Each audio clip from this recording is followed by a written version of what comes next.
Tata Sumo Grande Dicor engine. গাড়িটার problem কী হচ্ছে, কাস্টমার বলছে আমি যখন গাড়িটাকে 2 নম্বর গিয়ারে দিয়ে এগোচ্ছি তখন পিক আপ একদমই নিচ্ছে না, ক্লাচ প্লেটটাকে চেঞ্জ করতে হবে। প্রবলেমটা কিন্তু ক্লাচ প্লেটের নয়।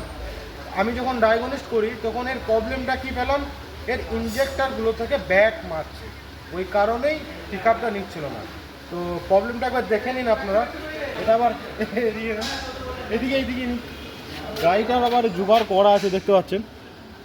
ইগনিশন অন করলাম, সেলফ মারছি, স্টার্ট হচ্ছে না। এখানে জোগাড় করা আছে, পুশ বাটন করা আছে, দেখে পুশ বাটনটা, হ্যাঁ পুশ বাটন প্রেস করলাম, গাড়িটা স্টার্ট হয়ে গেল। এটা জোগাড়বাজি করা ছিল, এটা নিয়ে আমার কোনো গল্প নেই। কিন্তু মেন প্রবলেমটা দেখুন, ইঞ্জেক্টারগুলো পুরো ব্যাক মারছে দেখুন, শুধু সব প্রত্যেকটা, আর প্রত্যেকটা ওয়ারিং একদম কাটা আছে। এই দেখুন, এই কাপলারগুলো ছেড়ে চলে যাচ্ছে। এই দেখুন, গাড়িটা পিক আপ নেবে।